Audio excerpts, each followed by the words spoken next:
अस्सलाम वालेकुम viewer, welcome to my channel. आज मैं आपको इन्फ्लुएंजा यानी वबाई बुखार के बारे में बताने वाली हूँ। जैसा कि आपको पता है कि मौसम बदल रहा है, तो इसके बदलने के साथ नज़ला, ज़ुकाम, बुखार एक आम अलामात के तौर पे हर दूसरे तीसरे फ़र्द के साथ वाबस्ता है। इन्फ्लुएंज़ा एक ख़ास किस्म के वायरस से फैलता है, जिसका मेन मोटो किसके ऊपर होता है? नोज़ पे, फोरहेड पे और लंग के ऊपर। ऐसा इंसान जो कि इन्फेक्टेड हो चुका होता है, उसका फ्लू बहुत तेज़ होता है, कफ़ होती है, स्नीजिंग होती है कि वो बात भी नहीं कर पाता। और इस वायरस का ज़्यादातर जो फैलाव है हवा के ज़रिए होता है, या फिर नोज़ से जो निकलने वाला मवाद है उससे सराउंडिंग में, या मुंह से जो जैसे ही हम बात करते हैं तो हमारे थूक के छोटे छोटे ज़रात हवा में बिखर रहे होते हैं, तो उसके ज़रिए ये फैलता है।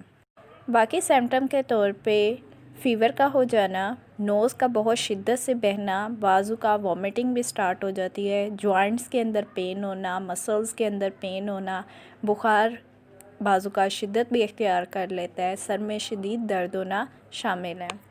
जैसे ही आपको फ़ील हो कि आपकी सराउंडिंग में बहुत सारे लोग इन्फेक्टेड हो चुके हैं इस इन्फ्लुएंज़ा फ़ीवर के अंदर, तो आपको क्या चाहिए? आपको एहतियात के तौर पे होम्योपैथी की मेडिसिन इन्फ्लुएंजीनम 200 आती है, इसको लेना है और हफ्ते में कोई से 2 दिन आपने सेलेक्ट कर लेने हैं। उसकी मॉर्निंग के टाइम पे आपने इसके 2 कतरे घूंट पानी में डाल के पीने हैं।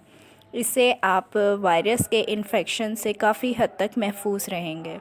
सपोज़ करें कि आप इन्फेक्टेड हो चुके हैं, तो अब इस सिचुएशन में क्या करें? तो जो होम्योपैथी की मेडिसिन है, इसमें Bryonia 30, Eupatorium perf 30, Gelsemium 30, Aconite and arsenic album 30, इन सब के आपने 3-3 कतरे और हर 2 घंटे के बाद 1 घूंट पानी के अंदर डाल के इस्तेमाल करने हैं।